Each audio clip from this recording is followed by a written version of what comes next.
భగవద్గీత అధ్యాయం 3 శ్లోకం 39 శ్లోకం ఆవర్తనం ఆవృతం జ్ఞానమేతేన జ్ఞానినో నిత్యవైరిణ కామరూపేణ కౌంతేయ దుష్పూరేణానలేన చ అనువాదం హే కౌంతేయ అర్జున ఈ అశాంతమైన అగ్నిలా ఎప్పటికీ తృప్తి చెందని కామరూపమైన శత్రువు జ్ఞానాన్ని పూర్తిగా కప్పేస్తుంది.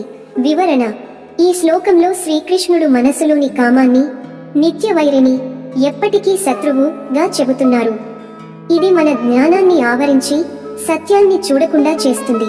ఎలా పొగ కంటికి అడ్డుగా ఉండి దూరం కనిపించనీయదో అలాగే కామం మన మేధస్సును కప్పేస్తుంది. ఇది ఎప్పుడూ మరింతకు మరింత ఆశపడుతూ ఉంటుంది. తృప్తి అనే మాట దానికి తెలియదు. తాత్విక సందేశం మనలోని లోభం, ఇష్టం, ఆవేశం ఇవి జ్ఞానాన్ని కప్పివేస్తే మన జీవితం భ్రమలో పడుతుంది. జ్ఞానాన్ని కాపాడుకోవాలంటే ఈ అంతర్గత శత్రువును గుర్తించి అదుపులో పెట్టుకోవాలి.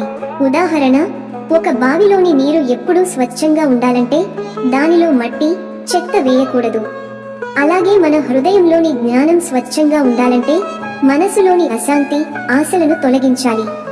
ఎండ్ నోట్ మనకు నిజమైన జ్ఞానం కావాలంటే మన అంతర్గత శత్రువైన కామాన్ని జయించాలి.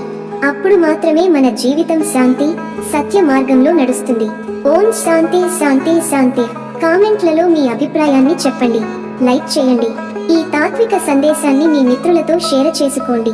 తదుపరి శ్లోకానికి ఛానల్ సబ్స్క్రైబ్ చేయండి. ధన్యవాదములు. జై శ్రీకృష్ణ.